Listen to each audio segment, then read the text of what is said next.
Alright, here we go again. Another day, another game. Except this one is a bit different. You know, sometimes you need a break from swinging swords, stealing treasure, or leading medieval uprisings. Instead, you just want to wander around the haunted house and have a mental breakdown. Fun times. This is a series in which I tell you some things about the games I've 100%ed. For you PlayStation fellas, also known as all the games I've platinumed, except I don't have a PlayStation, I play on PC. Over here we have achievements, not trophies. Pretty cool, huh? No, you're right, trophies are definitely cooler. Welcome to Layers of Fear, the 2016 version. Today we're diving into this psychological horror game where the atmosphere is the star, the house hates you, and the protagonist is, well, a walking dumpster fire of emotional trauma. For those of you unfamiliar, Layers of Fear is a first-person horror game where you play as an artist. And no, this isn't no Bob Ross with his happy little trees, this is more like, I will finish this masterpiece no matter what it takes type of thing. He's not Russian, I don't know why that sounded Russian. You're trying to finish your magnum opus, but instead of inspiration, your own house decides to give you nightmares, hallucinations, and a healthy dose of what the fuck is going on. The story, if you can piece it together between your panic attacks, is about an artist who is clearly going through some issues. You know the type. Ambitious,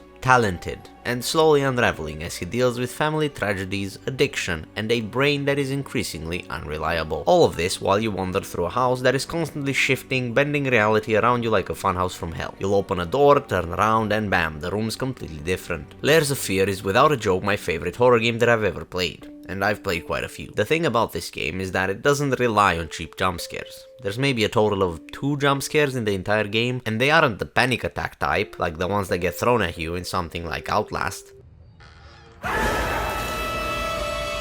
No, Layers of Fear is more about building this unsettling, claustrophobic atmosphere. You could even say it is building layers of fear inside of you. The house itself feels like it's watching you, judging you. Every creaky floorboard, every painting that suddenly becomes demonic, every door that won't stay where it's supposed to, it all gets under your skin. And when you start hearing those whispers, you're gonna want to just nope the fuck out of there. But no, you can't. You gotta get those achievements, right? Speaking of which, let's talk achievements. It took me 28.5 hours to unlock all the 27 achievements. The most popular achievement is It's Covered Up for a Reason, which 49.6% of players got. It is one of those you literally can't avoid it achievements, so if you just play the game for a few minutes, you'll unlock it. And look at that, more than half the people playing this game didn't even make it this far. The rarest achievements are the tree and the apple, and this could be important, which were only unlocked by 4.4% of players. That is where the real commitment comes in. You can see all the other achievement percentages on screen. Now, for those of you wondering how to tackle this 100%, it's broken down into 3 stages. The first one is getting through the game without quitting from sheer paranoia. Simple, right?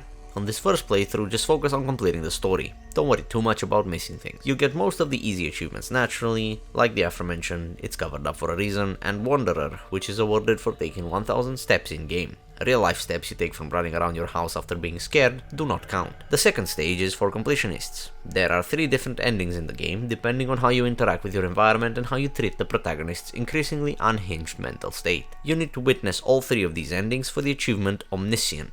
Omniscient, right? One ending is focused on your family, another on your wife, and the last one, well, let's just say it doesn't go well for anyone involved, you selfish prick. Pro tip, keep track of collectibles, because there's a bunch of those. They come in 3 categories: rat drawings, mementos, and whispers. The way I like to pursue these in any given game is the following: try and get as many collectibles as I can by myself in the first playthrough.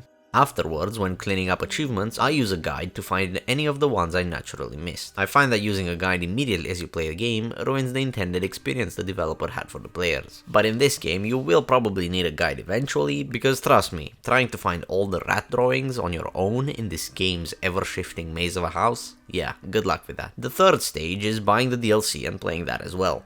We all love some paywalled achievements, don't we? In terms of difficulty for the 100%, it's not too bad. The real challenge is psychological, because the game knows how to mess with your head. If you don't get too distracted by the creepy dolls, disfigured portraits, and disembodied voices, you'll be fine. Probably. Steam reviews? Out of 11,458 reviews, the game is rated very positive. So it's not just me who got weirdly sucked into it. People love it for its atmosphere and psychological depth, while others think that it's a walking simulator with a horror coat of paint. You decide where you fall. So in conclusion, is Layers of Fear worth your time? I'd say yes. If you're a fan of psychological horror and games that play with your mind as much as your patience without relying on cheap, loud jump scares, this one's for you. The achievements are relatively straightforward, aside from the multiple endings and the grindy collectible ones, but it's also a game that's more about the experience than just ticking off boxes. It's eerie, it's unsettling, and it is a bit of a masterpiece. Pun intended.